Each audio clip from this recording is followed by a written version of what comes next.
महाराज स्वराज की स्थापना करना चाहते थे, जिसको पाने के लिए उन्होंने किलों को जीतना चालू कर दिया था, क्योंकि इसी किले को जीतना यानी उस पूरे राज्य को जीतना था। उनका पहला किला था तोरण किला। इसी तरह फिर शिवाजी ने फिरंगोजी नरसाला से चाकन फोर्ट, बीजापुरी गवर्नर से कोंडाना फोर्ट और फिर थाने, कल्याण और भिवंडी के भी किले। मुगलिया सल्तनत का इकबाल बुलंद रहे। मिर्जा राजे, एक चूहा आपकी नजरों के सामने शाही परचम को पकड़ रहा हो तो आप क्या करेंगे? उसका खात्मा अलीजा।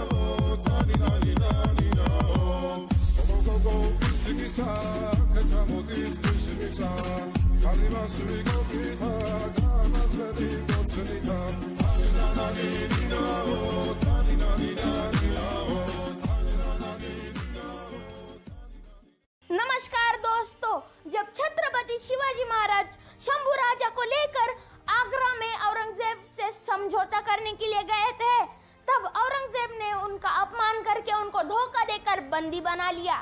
तब शिवाजी महाराज ने एक तरकीब ढूंढ निकाली और बीमार होने का नाटक किया और कहा कि मुझे मिठाइयाँ बांटकर आशीर्वाद लेने का मौका दे।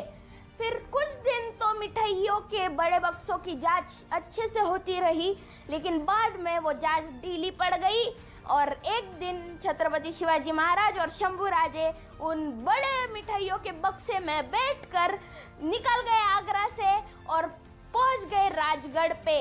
तो वीडियो पसंद आया तो लाइक, शेयर एंड सब्सक्राइब कर दीजिए। मैं मिलता हूँ आपसे अगली वीडियो में, तब तक के लिए धन्यवाद।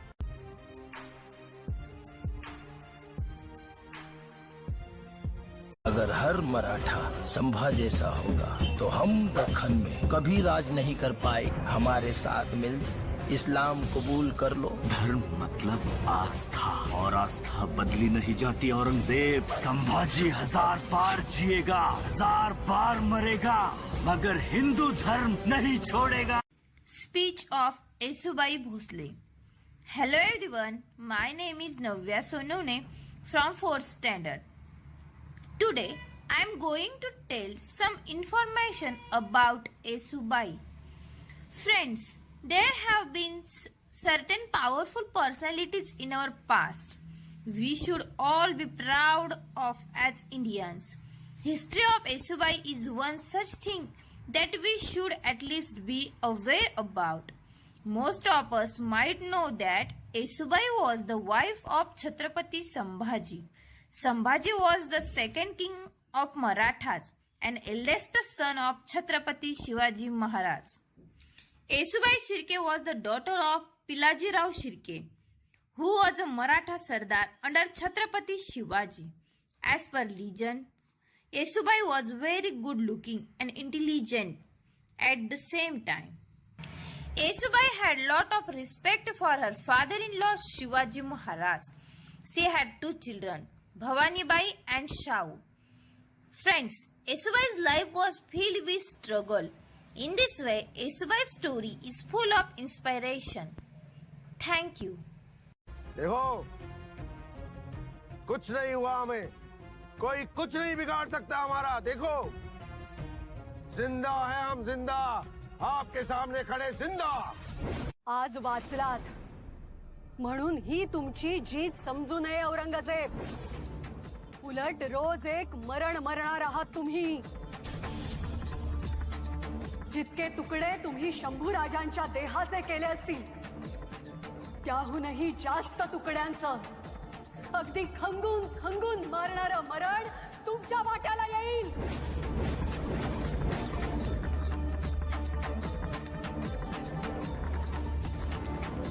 आता पुन्हा येऊ तेव्हा मुठभर माती सोबतच घेऊन येऊ, या देहाच्या लक्तरावर घालण्यासाठी। तोवर जगून घ्या।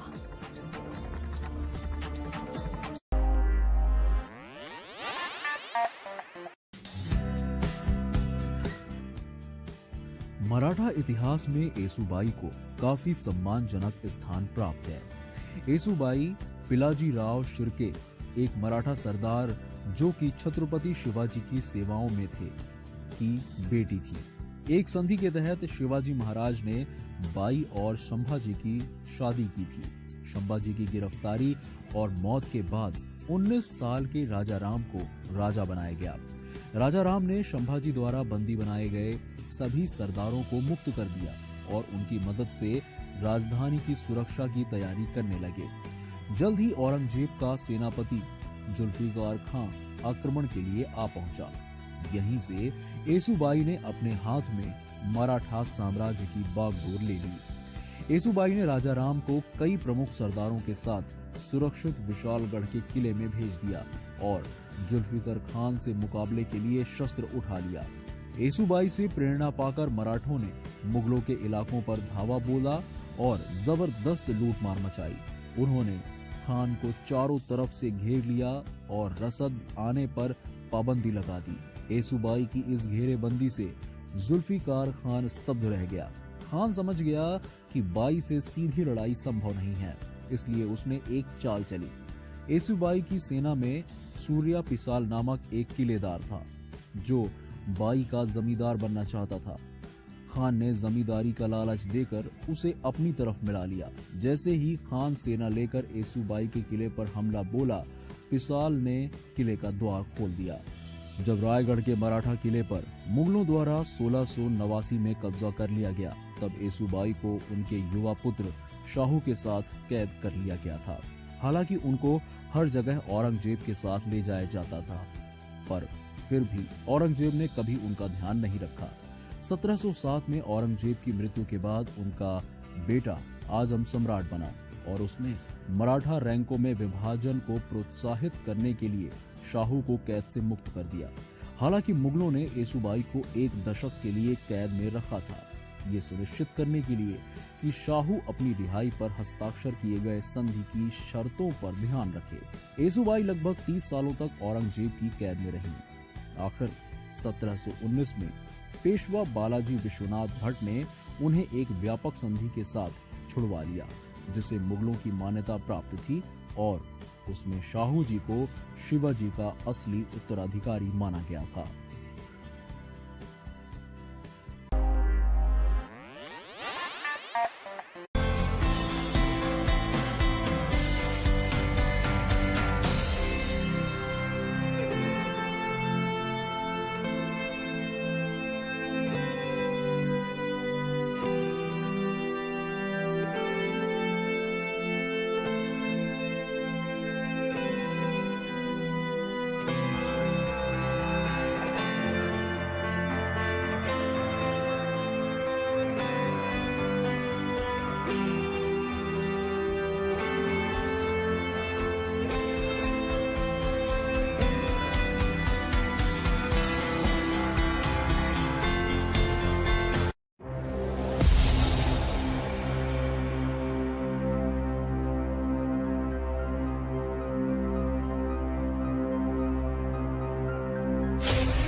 संभा को खत्म किया। अब कौन बचाएगा ये मराठा साम्राज्य? शिवा की बहू ताराबाई।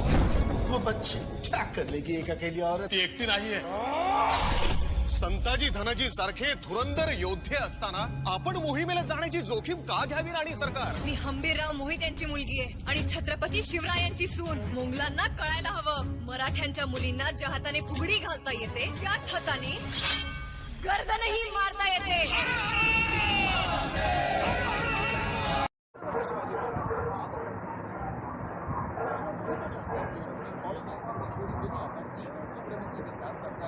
लेकिन ये न्यूज़ है कि भारत के पांडे और चोराडा रिसीविंग के जो शिप बिल्डिंग में यूरोपियन सेफ्टी आ गई.